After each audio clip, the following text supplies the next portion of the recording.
Welcome back, guys. It's craft time. I have a short video for you today on taking an old tray, well actually it's a new tray, a cheap tray, and turning it into a cute little door hanger. So let's go ahead and get started.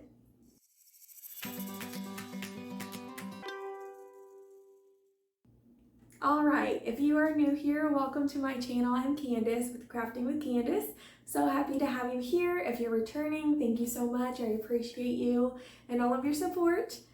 Let's get into it. So I have this cute plastic tray that I picked up from IKEA. I think it was under $3. I think it was like $2.99.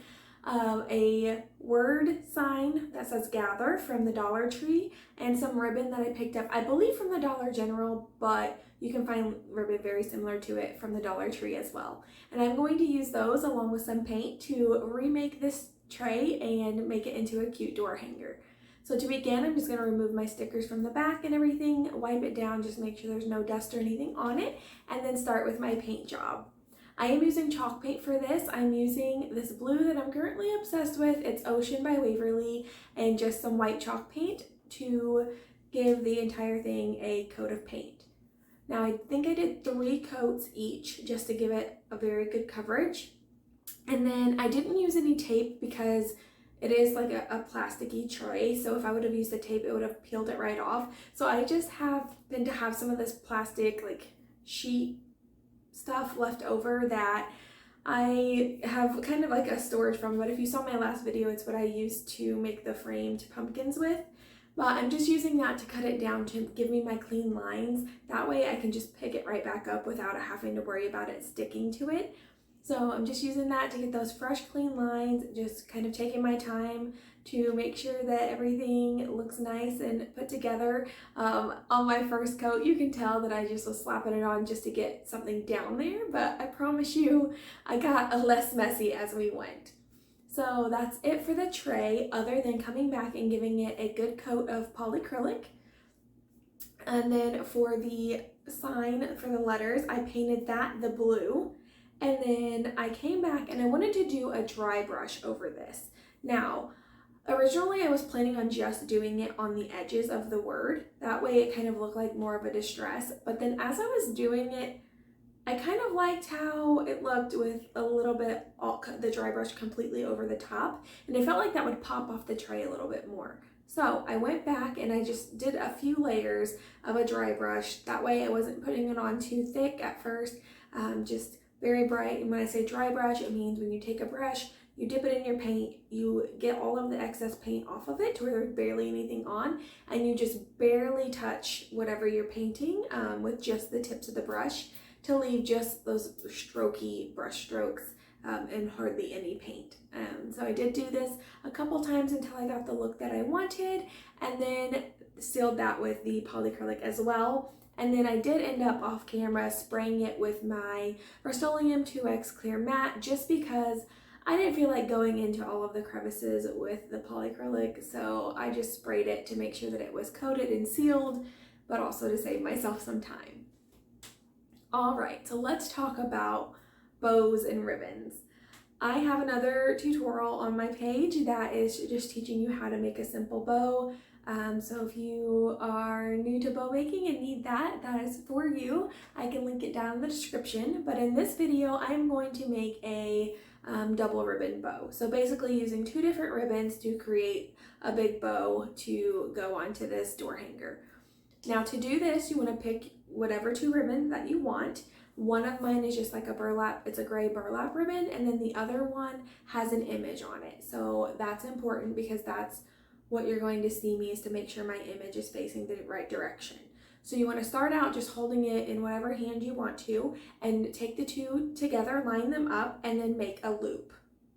After you've done that, you can determine how big you want your bow to be. You can use a ruler or measurer if you want to. I'm just going to eyeball it. So you want to take it, you're going to twist both of the ribbons to where your image is facing upward if you have an imaged ribbon. If you don't and both sides are the same, or there's not any difference in either side, you can just fold it over however you need. But if you have an image involved or one side shinier than the other, make sure you twist it, bring it out as however long you want it to be, come back to the middle, twist it again, make the other loop as, you know, to match so that they're both the same length.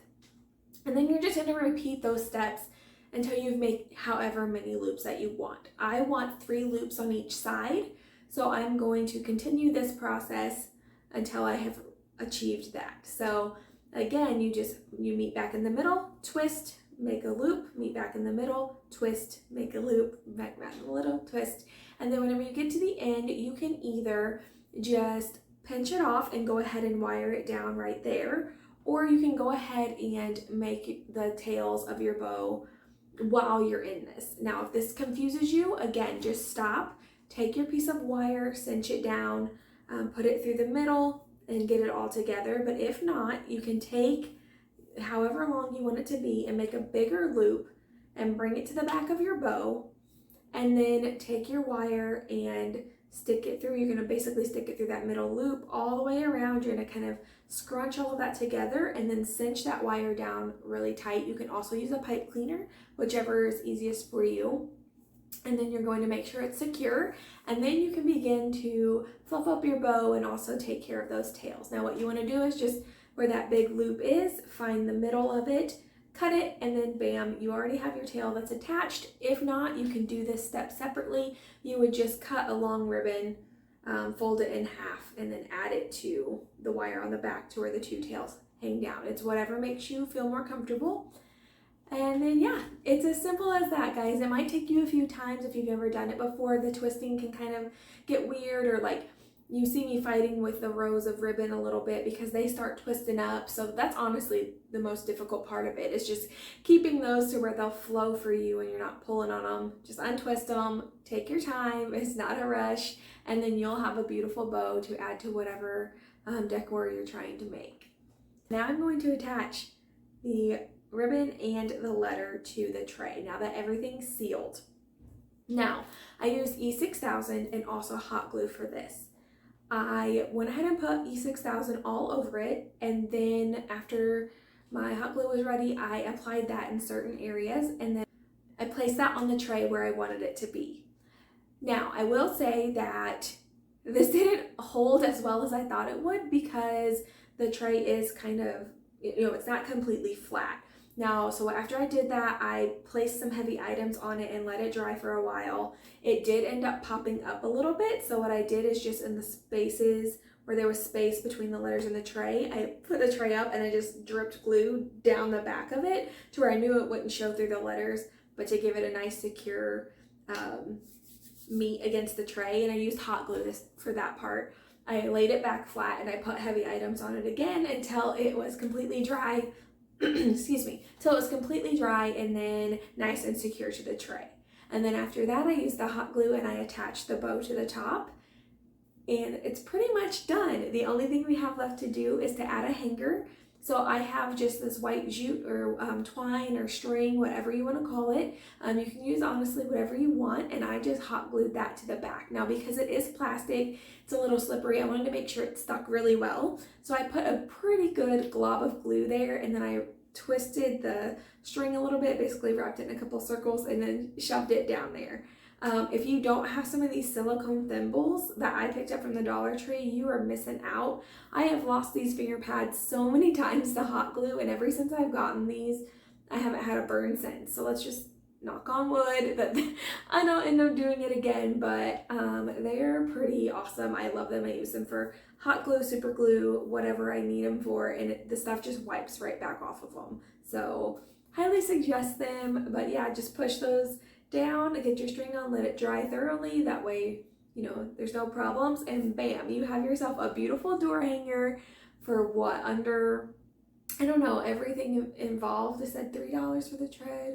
I don't know, it's definitely under $10 for what I did this, but I also did already have the paint and sealer and stuff on hand. So yeah, I think it turned out gorgeous, and I hope you guys give it a try. If you like this, then give me a like on this video. I would really appreciate it. Let me know in the comments below if you like how it turned out.